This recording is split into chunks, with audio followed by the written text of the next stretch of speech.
Welcome back to the show, and we have an exciting project from Deb from Rubber Stamp Plantation. You know, they have a lot of different products, not just rubber stamps, so you know, it's always fun whenever you come, because you always have all kind of funky stuff. Oh, thanks. What you got today?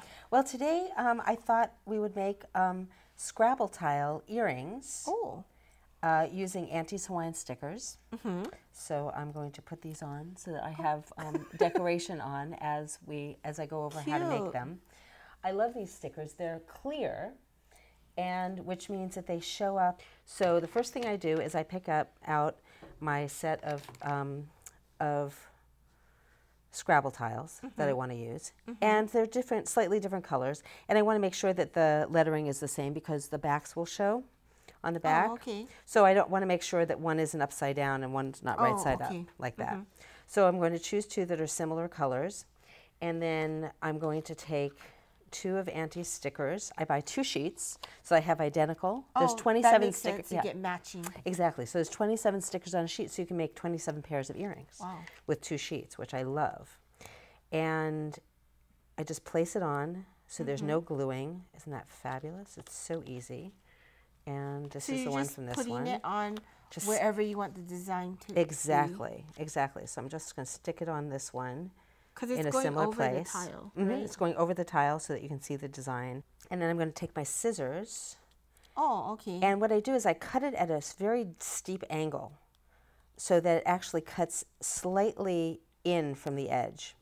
Because what I'm going to do is I'm going to use the Glossy Accents, which is a clear crystal lacquer.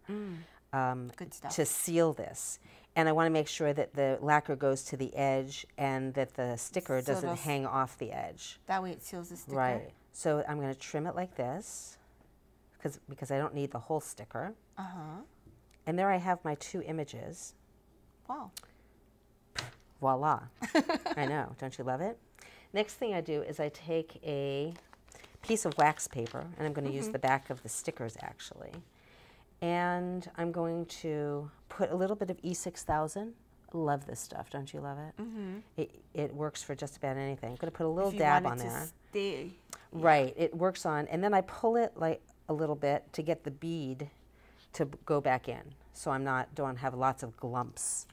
So then I use a match, and I use a match as opposed to a toothpick, because a toothpick doesn't pick up enough, and a match is just about the width of the back of a wood tile or a Scrabble tile. And so I'm just going to put a dab on the back here. Actually, you're putting it along the bottom? Putting it along the bottom so that I can affix the beads. Oops, and it's kind of hairy. So then I'm going to take my beads, and I'm going to use green and yellow beads because it's a nice green design on this. And my hands are shaking a little bit, but this is I'm using a little pliers. I love these hook pliers because they really are just like fingers, but they're nice and pointy, and I have more control over it. I'm not going to get my stubby fingers all full of goo. I never thought of using my pliers like that. Yeah, otherwise I start getting seriously. I start getting the goo on my fingers, and so this one I'm just going to use 3 like that. That looks nice. Now that's going to dry, which won't take very long. But I already have a couple that are finished with the bead. And so the next step, what I do is I'm going to put the bail on the back. Okay. Okay. Actually, you know what? I'm going to put the Glossy Accents on first, because sometimes my Glossy Accents, I might touch it and it might not come out good. And I hate to ruin a bail and waste a bail and a finding if my tile doesn't come out fabulous. And I just squeeze a dab. And when I squeeze it to get the fewest amount of air bubbles, I put it directly on the wood so that it's not catching air from up high. And then I just use the tip and I spread it out to all the edges. This is what's called a doming resin. And you actually get a nice, a dome, a little 3-dimensional look to it when you use something like this. Yeah, it just kind of magically settles nicely. It does, and it doesn't go over the edges. I love it. And so I just let that dry, and I'll do a whole series of them at the same time. And there we go, that's the next step. The step after that is actually sticking on the bail. So what I do with this is once this is finished, let's say that's dry and it already has the glossy accents on. There's several different types of findings and bails that, that you folks up in Franklin sells. This is a classic bail, which I love, but I found that it's more of a pendant bail. Yeah. So you glue it on the back and you turn it over and you can run a chain through. Right. Okay. Now the thing is that with earrings, the way ear wires are set, you need to have something else. They're set in the same direction. So then you need to put a jump ring in. But what I found were these amazing hooks and eyes for necklaces and bracelets. Like a clasp? Like a clasp. This right here is going to be where I hook my ear wire in. Okay. So I'm just going to pick that up and dip the rest of it in the E6000 and just place it, boom, oops, see, and that's why I usually put that on a separate place. But the good thing about this is that it's still wet. You can it's self-leveling. So look at that. Looks like you didn't even do anything to it. And then I just arrange this so it's centered and let that dry. So that's when you're finished with that.